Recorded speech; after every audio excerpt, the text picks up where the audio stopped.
ආයුබෝවන් ලංකාවේ ජීවත් වෙන පුරවැසියෝ විදියට ලංකාවේ නීති ක්‍රමය ගැන සරල අවබෝධයක් තියෙන එක අපි හැමෝටම හරිම වැදගත්. ඉතින් මම මේ වීඩියෝ මාලාව මගින් ගෙනෙන්න උත්සාහ කරන්නේ ලංකාවේ නීතිය ගැන අපේ රටේ පුරවැසියන්ට යම්කිසි ආකාරයක සරල අවබෝධයක් ලබා දෙන්න. මොකද අපිට මේ නීතිය ගැන සරල අවබෝධයක් තියෙන එක අපේ එදිනෙදා ජීවිතයේදී ඇතිවෙන ගැටලු බොහෝ ගැටලු වලට වගේම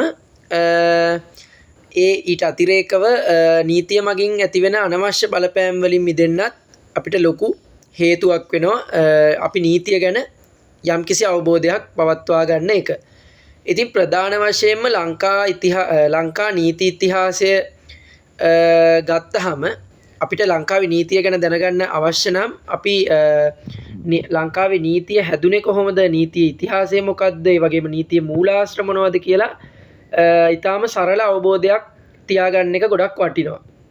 ලංකාවේ නීතිය ගත්තහම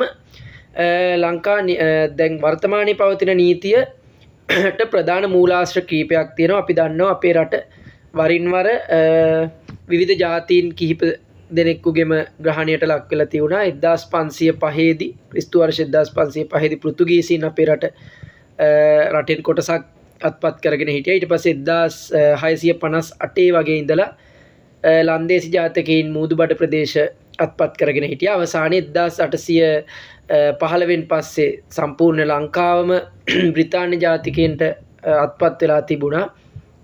ඒ වගේම 1796 තමයි බ්‍රිතාන්‍ය ජාතීන් එන්නේ ඇවිල්ලා ලංකාවේ මුහුදුබඩ ප්‍රදේශ ලන්දේසීන්ගෙන් අත්පත් කරගෙන ඊට පස්සේ 1815 කන්දඋඩ රට රාජධානියත් අත්පත් කරගත්තට පස්සේ සමස්ත රාජධානියම මුළු දිවයිනම ඉංග්‍රීසීන්ගේ පාලනයට ලක් වුණා. ඒතර අපේ රටේ නීති ක්‍රමය හැදෙන්න මේ විවිධ ජාතීන් තුන් වර්ගයේම ඒ කියන්නේ මේ පෘතුගීසි ලන්දේසි ඉංග්‍රීසි කියන ජනවර්ග තුනේම දායකත්වය ලැබිලා තියෙනවා. ඒ විතරක් නෙවෙයි අපේ රටේ තිබිච්ච සිංහල නීතිය, එහෙම නැත්නම් දැන් අපි හඳුන්වනවා උඩරට නීතිය කියලා. එතකොට ඒ උඩරට නීතිය කියලා කියන්නේ මේ පෘතුගීසීන් එන්න කලින් ලංකාවේ තිබිච්ච සිංහලයේ තිබිච්ච නීතිය කියලා තමයි අපිට හඳුන්වන්න පුළුවන්.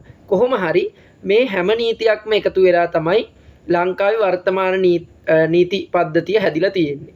අපි ගත්තොත් ලංකාවේ වර්තමාන නීති දැන් තියෙන නීති ක්‍රමේ මූලාශ්‍ර විදියට අපිට ගන්න පුළුවන් ප්‍රධාන වශයෙන්ම රෝම ලන්දේසි නීතිය. ඒ කියන්නේ ලන්දේසි ජාතිකයින් ලංකාවට ආවට පස්සේ ඔවුන් ලංකාවේ නීති පද්ධතියේ විශේෂයෙන්ම මුහුදුබඩ ප්‍රදේශ නීති පද්ධතිය ඇති කරපු වෙනස් වීම, ඊට පස්සේ අපේ ලංකාවේ නීති මූලාශ්‍රයක් විදිහට ගන්න පුළුවන් උඩරට නීතිය. උඩරට නීතියත් වර්තමානයේ පාවිච්චි වෙනවා. ඒ වගේම තේසවලාමේ නීතිය දෙමළ යාපනයේ ඉන්න දෙමළ ජනතාවට අදාළ එකක්. ඒ වගේම මුස්ලිම් නීතිය ක්‍රියාත්මක වෙනවා.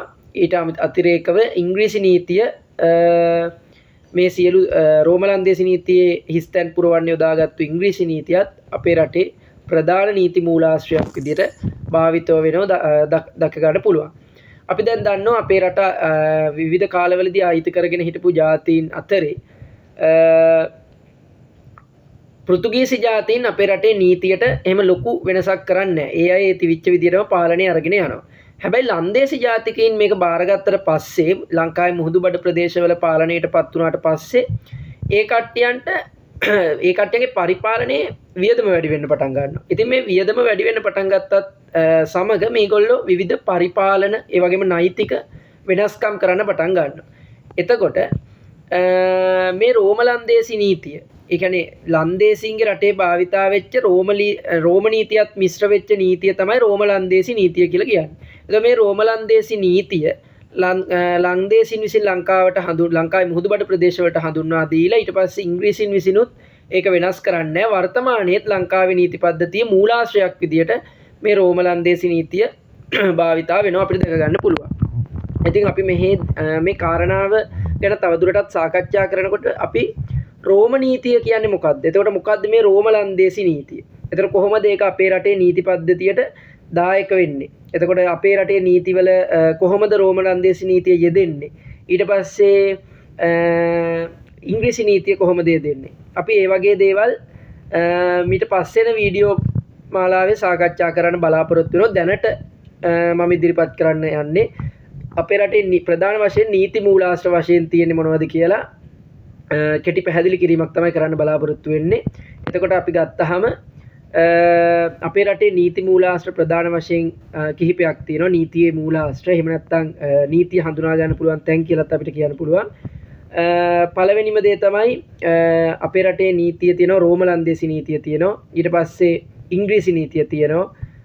යාපනයේ තේසවලාමේ නීතිය අන්තර්ගත වෙලා තියෙනවා. මුස්ලිම් නීතිය වගේම උඩරට නීතියත් දැනට අන්තර්ගත වෙලා තියෙනවා.